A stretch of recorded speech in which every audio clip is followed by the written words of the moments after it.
Hello everybody, so recently on my Instagram I have been asking you guys to give me some topic suggestions about future tutorials, and most of you guys have been asking for a kick and bass tutorial.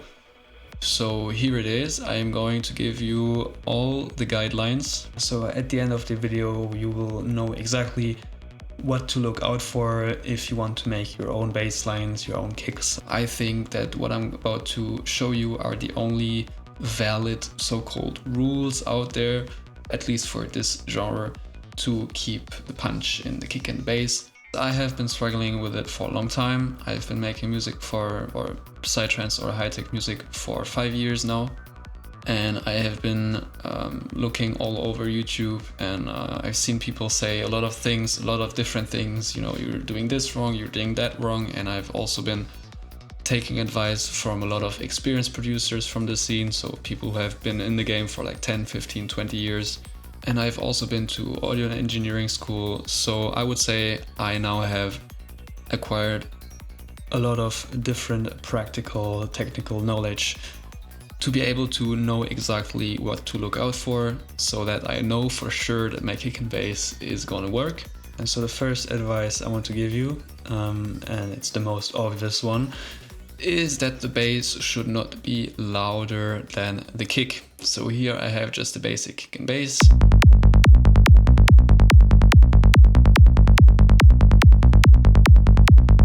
I can also have a look at it on an oscilloscope like this thing here. Now the white lines is the bass and the green line is the kick.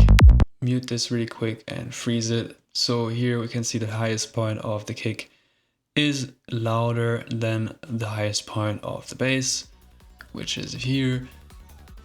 And the reason why we want our kick to be the loudest element is because the kick is the big boss of this music, right? The kick is what gives us the kick in our chest, the knock in our chest, to make our body moving, to keep the rhythm flowing, to keep the whole track together. And if the bass is louder, the kick loses all of its importance. So just make sure the bass is slightly lower than the kick. And for me, the bass is usually around 1 to 3 dB lower than the kick. Now the second guideline that we need to look out for is we need to keep the transient of our kick clean. What is the transient and what does it mean to keep it clean? Let's record the kick and bass for now.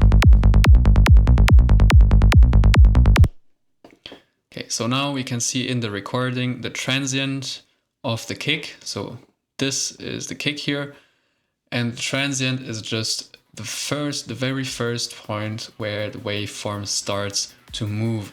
So it would be in here, where the first point of our kick sound is coming through.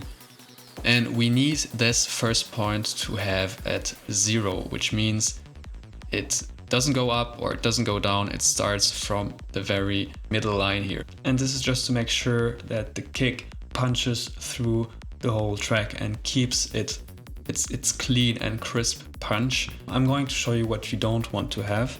So here, this is the last note of the bass line, and here this is the start of our kick.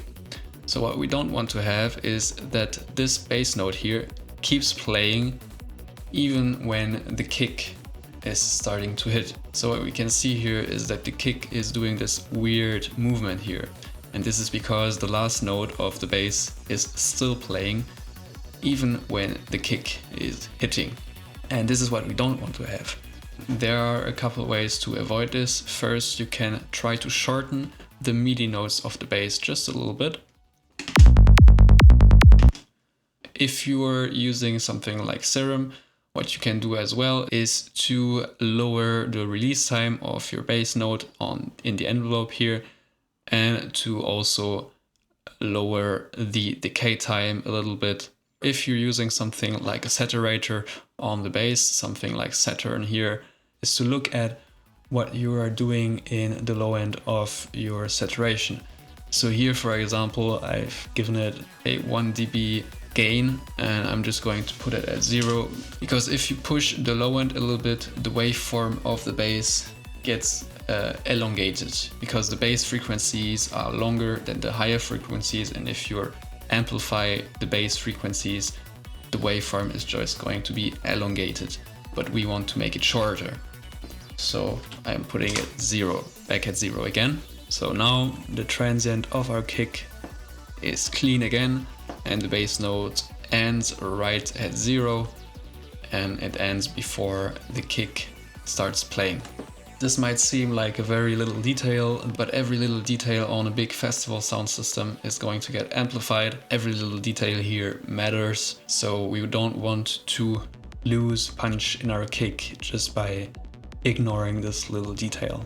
If you want to be 100% sure that your kick stays clean and that the bass doesn't keep playing even when a kick hits, is to just bounce your bass to audio.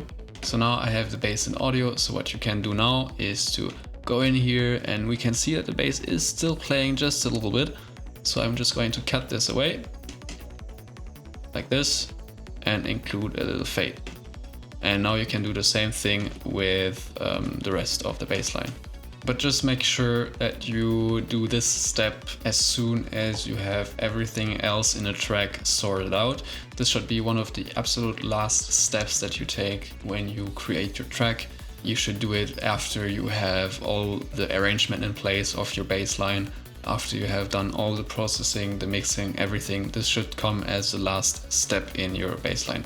Now the transient of the bass should also stay clean and start at 0, just like the kick, for the same reasons. Just like here, it starts here at 0 and here at 0, and the bass notes should stop before the next bass sound is playing. And the solution is just the same as what I shown you with the kick, is to just shorten the MIDI notes a little bit and to edit the release time and the decay time of your envelope from the bass if you're using a synthesizer. Now the next thing to watch out for is that the low end of the kick should not overlap with our bass line too much. So don't make your kick too long, and I'm going to show you just an example of what you should not be doing.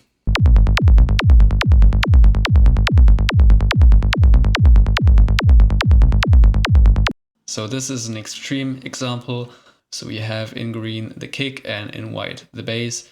So you can see that the kick here is playing almost as long as our whole bass line, and the bass line is just getting completely overwhelmed and overpowered by our kick here.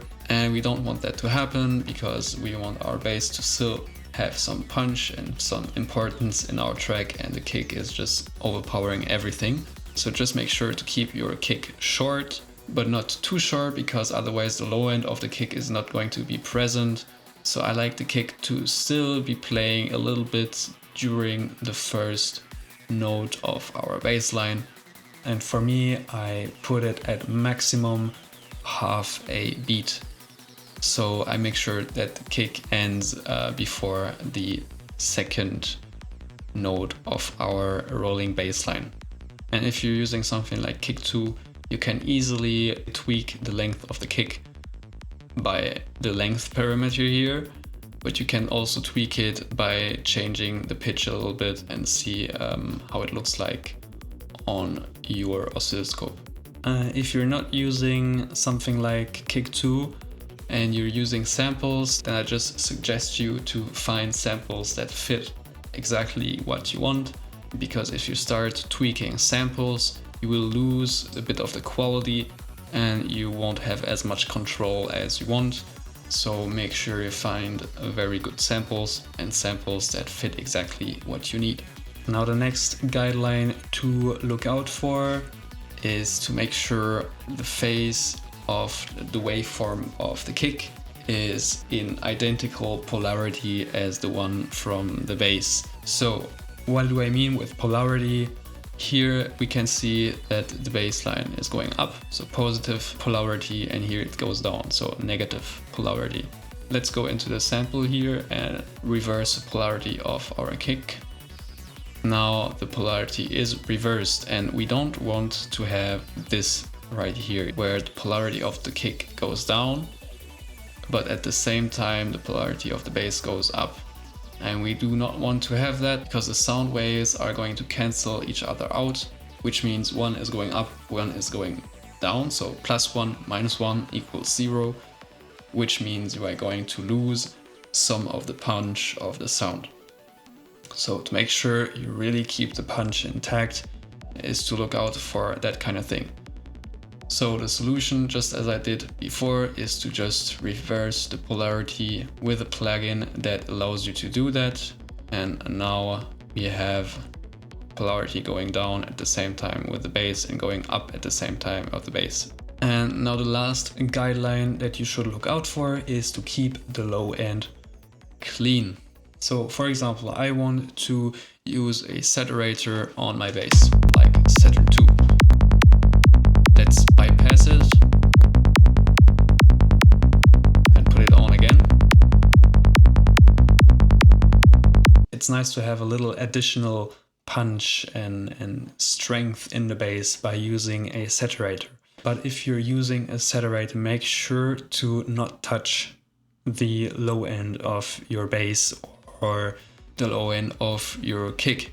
For me, it's from around 80, 85 until all the way up to like 120 Hertz. Make sure to not touch the frequency that is below that, because if you apply saturation on the very low end of your sound, the low end is just going to sound muddy. It's not going to be clean and will lose the punch. Now these are all the guidelines that I think make sense to watch out for, and I think these are really the only things that you need to look out for, and now you're prepared to do whatever kind of bass sound you want if you keep these rules or guidelines, if you keep these clean.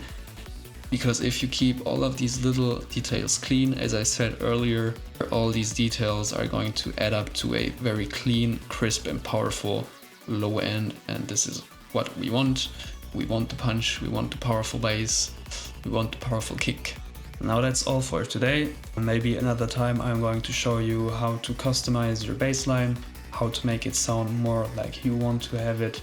As always, if you have any suggestions, just let me know. If you have any other questions, also just ask them down in the comments and I will answer each of them as best as I can. Otherwise, I guess I'm going to see you in the next video. Bye bye.